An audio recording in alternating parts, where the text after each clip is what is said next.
집에서 혼자 식사하실 때 밥 한 공기 먹자고 커다란 밥솥에 밥을 안치기엔 참 애매하고 부담스러우셨지요.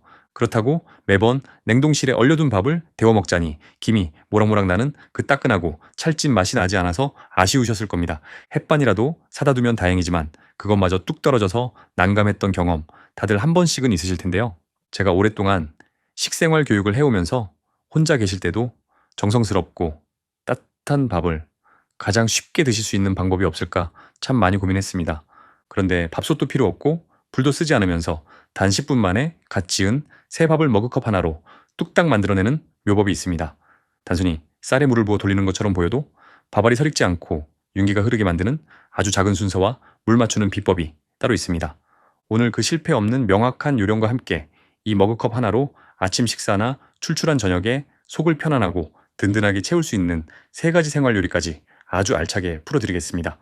본격적인 이야기를 시작하기 전에 오늘 영상이 기대되신다면 댓글창에 밥이라고 따뜻하게 한 글자 남겨주십시오. 남겨주시는 소중한 글 하나하나가 저에게는 참 큰 힘이 됩니다. 앞으로도 이런 유익하고 건강한 생활 지혜를 놓치지 않고 계속 받아보고 싶으시다면 좋아요와 구독으로 저희 잘사는 생활 연구소와 늘 함께 해주시면 좋겠습니다. 오늘부터는 찬밥이나 냉동밥 대신 내 손으로 지은 따끈한 새밥으로 가볍고 건강한 식탁을 챙겨보시기 바랍니다. 우리가 매일 먹는 밥이지만 혼자 있을 때 새로 밥을 짓는다는 게 생각보다 참 번거로운 일입니다. 그렇다고 한 번에 많은 양을 해서 전기밥솥에 오래 보관하면 보온 열기 때문에 금방 밥이 누렇게 변하고 구수한 냄새도 사라지기 마련이죠. 그래서 많은 분들이 밥을 미리 지어 밀폐 용기에 담아 냉동실에 얼려두었다가 꺼내 드시곤 합니다. 그런데 냉동실에 들어갔던 밥은 아무리 전자레인지에 잘 데워도 처음 갓 지었을 때의 그 찰진 윤기와 입안에 도는 단맛을 그대로 살리기가 참 어렵습니다.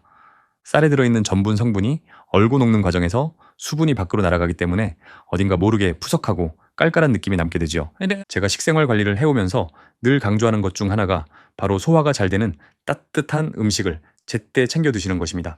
특히 연세가 드실수록 위장 기능이 조금씩 약해지기 때문에 차갑거나 푸석한 밥보다는 따뜻한 온기가 살아있고 수분을 촉촉하게 머금은 새 밥을 드시는 게 소화 흡수에 훨씬 이롭습니다.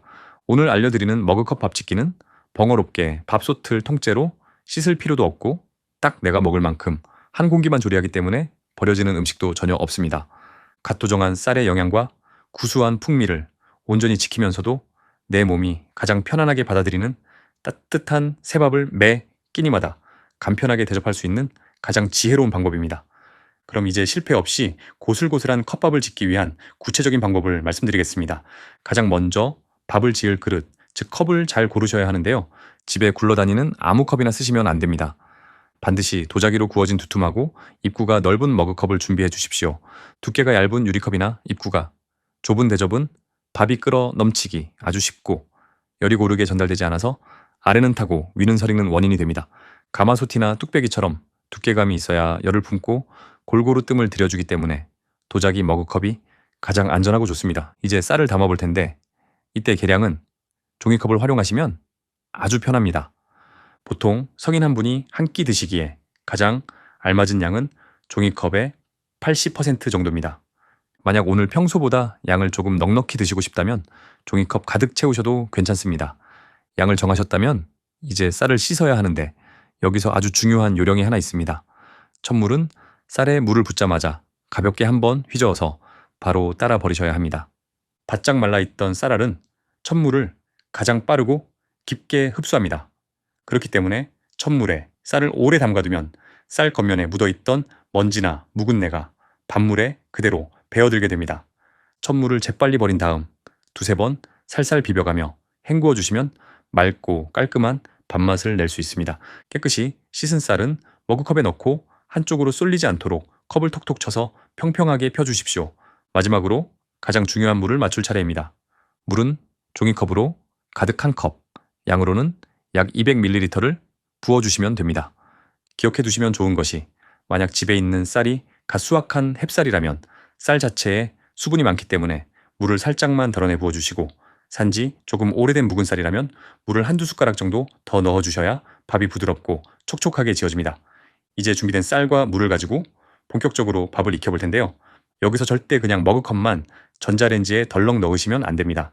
이 단계를 무심코 지나치시면 나중에 전자레인지, 아니 온통 끓어 넘친 밥물로 엉망이 되어 청소하시느라 고생하시게 됩니다. 반드시 집에 있는 접시 중에서 가운데가 약간 우묵하게 들어간 대접이나 접시를 밑에 받침으로 준비해 주십시오. 그 우묵한 접시 위에 쌀을 담은 머그컵을 올려두시는 겁니다. 밥이 익으면서 하얀 거품과 함께 물이 위로 솟구치게 되는데, 이때 밑에 받쳐둔 우묵한 접시가 그 넘친 밥물을 고스란히 받아내는 아주 중요한 울타리 역할을 해줍니다. 컵 위에는 집에 있는 전자레인지 전용 덮개나 가벼운 도자기, 접시를 뚜껑처럼 살짝 덮어주시고 먼저 전자레인지에서 4분간 돌려주십시오. 4분이 지나고 나서 문을 열어보면 접시에 하얀 밥물이 흥건하게 고여있는 모습을 보시게 될 겁니다. 이때 당황해서 그 물을 싱크대에 버리시면 절대 안 됩니다. 그 고인물에는 쌀에서 빠져나온 구수한 전분, 성분과 몸에 좋은 영양분이 가득 들어있기 때문에 그걸 버리면 밥맛도 덜하고 나중에 밥이 푸석해집니다. 먼저 컵 안의 밥을 숟가락으로 바닥까지 깊숙하게 한번 휘저어 섞어준 다음 평평하게 펴주십시오. 이렇게 한번 뒤집어 주어야 위아래가 골고루 익어서 설익는 부분이 생기지 않습니다. 그런 다음 접시에 고여있던 그 따뜻한 밥물을 단 한 방울도 남김없이 다시 머그컵 안으로 조심스럽게 부어주시는 겁니다. 혹시 물이 접시 밖으로 조금 흘러 넘쳤다면 그만큼만 깨끗한 물을 한두 숟가락 채워주시면 됩니다. 이제 다시 뚜껑을 덮고 전자레인지에서 4분간 더 돌려주십시오. 조리가 끝난 신호음이 울려도 바로 꺼내서 드시지 마시고 그 상태로 문을 닫아둔 채 딱 3분만 가만히 기다려 주십시오. 뜸을 들이는 시간입니다. 커다란 가마솥이나 압력 밥솥도 불을 끄고 나서 가만히 두어야 밥알 속 깊은 곳까지 수분이 골고루 퍼지면서 차지고 쫀쫀해지는 것과 똑같은 원리입니다. 이 3분의 기다림을 거쳐야만 비로소 입안에서 겉돌지 않고 부드럽게 넘어가는 윤기 흐르는 새 밥이 완성됩니다. 이렇게 머그컵으로 따끈한 새 밥을 지을 수 있게 되면 이 컵 하나를 가지고 응용할 수 있는 건강한 한 끼 요리가 참 많아집니다. 불을 켜서 가스레인지 앞에 서 있을 필요도 없고 설거지도 컵 하나로 끝나니까 기운이 없거나 만사가 귀찮은 날에 아주 요긴하게 쓰실 수 있습니다. 오랫동안 식생활 관리를 해온 제가 우리 몸에 부담이 없으면서도 영양을 꽉 채울 수 있는 3가지 머그컵 요리를 짚어드리겠습니다. 첫 번째는 촉촉한 머그컵 간장 달걀밥입니다. 입맛이 없을 때 달걀밥만 한 게 없지요. 보통은 밥에 달걀 노른자를 그냥 비벼 드시지만 위장이 약하신 분들은 날달걀을 드시면 소화가 잘 안 될 수 있습니다. 그럴 때는 머그컵에 진간장 2숟가락, 깨끗한 물 1숟가락, 그리고 고소한 참기름을 반 숟가락 넣고 잘 섞어 주십시오. 그 위에 달걀 2개를 깨뜨려 넣으시는데 이때 가볍게 젓가락으로 노른자를 한 번씩 콕 찍어 주셔야 전자레인지 안에서 달걀이 터지지 않습니다. 이대로 전자레인지에 넣고 서두르지 마시고 30초씩 끊어서 2번, 마지막에 40초를 돌려 총 1분 40초 동안 익혀주시는 겁니다. 이렇게 끊어서 돌려야 달걀이 퍽퍽해지지 않고 푸딩처럼 야들야들하고 촉촉하게 익습니다. 이걸 아까 지어둔 따뜻한 밥 위에 얹고 쪽파를 조금 썰어 올려 비벼 드시면 소화도 잘 되고 단백질도 든든하게 채우는 최고의 별미가 됩니다. 두 번째는 속을 편안하게 달래주는 머그컵 누룽지탕입니다. 찬밥이 조금 남았을 때나 늦은 저녁에 출출할 때 참 좋은 방법인데요. 머그컵에 찬밥을 적당히 담고 물을 자작하게 부어준 다음 전자레인지에서 3분에서 4분 정도 푹 돌려주십시오. 그러면 딱딱했던 밥알이 마법처럼 부드럽게 퍼지면서 옛날 어머니가 솥바닥을 긁어 끓여주던 구수한 누룽지탕처럼 변합니다. 여기에 조미되지 않은 김가루나 참기름을 한 방울 톡 떨어뜨려 드시면 장에 부담을 주지 않으면서도 온몸에 따뜻한 기운이 돌게 만듭니다. 마지막 3번째는 바쁜 아침에 보약이 되는 머그컵 오트밀죽입니다. 오트밀은 아시는 것처럼 귀리를 납작하게 누른 것인데 식이섬유가 풍부하고 혈당을 천천히 올리기 때문에 시니어분들의 아침 식사로 이보다 더 좋을 수 없습니다. 머그컵에 오트밀을 적당히 담고 우유나 두유 혹은 물을 부어서 전자레인지에 딱 2분만 돌려주십시오. 거칠었던 오트밀이 부드러운 죽처럼 변해서 가볍게 훌을 넘어가게 됩니다. 여기에 취향에 따라 바나나를 조금 썰어 얹거나 꿀을 살짝 곁들이시면 자식들에게 손 벌리지 않고도 혼자서 5분 만에 뚝딱 챙겨 먹는 가장 똑똑하고 건강한 아침 식사가 완성됩니다. 오늘 이렇게 머그컵 하나와 전자레인지만 있으면 단 10분 만에 갓 지은 것처럼 따끈하고 고슬고슬한 새 밥을 만드는 지혜를 나누어 보았습니다. 여기에 달걀밥과 누룽지탕, 그리고 영양 가득한 오트밀주까지 이 작은 컵 하나로 내 몸을 귀하게 대접할 수 있는 방법이 참 많다는 것도 함께 확인하셨지요. 잘 사는 생활이라는 것은 결코 멀리 있거나 거창한 것이 아닙니다. 나를 위해 매 끼니마다 따뜻한 온기가 살아있는 새 밥을 지어주고 내 몸이 편안하게 받아들일 수 있는 음식을 정성껏 챙겨주는 그 작은 선택과 실천에서부터 시작됩니다. 혼자 계시다고 해서 대충 찬밥에 물을 말아 드시거나 푸석한 냉동밥으로 한 끼를 때우지 마십시오.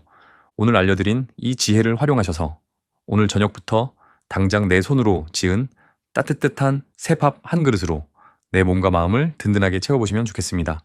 주변에 혼자 거주하시거나 매번 밥 안 치기가 번거롭다고 말씀하시는 소중한 이웃과 친구분들이 계신다면 몰라서 손해보지 않도록 이 영상을 꼭 함께 나누어 주십시오. 오늘 나눈 작은 지혜가 우리 시청자 여러분의 하루를 조금 더 편안하고 풍성하게 만드는데 도움이 되었기를 바랍니다. 앞으로도 내 힘으로 오래오래 건강하고 똑똑하게 잘 사는 생활 지혜를 전해드릴 테니 좋아요와 구독으로 저희 잘 사는 생활 연구소와 늘 동행해 주시기 바랍니다. 오늘도 긴 시간 함께 해주셔서 진심으로 감사합니다. 늘 건강하고 평안하십시오.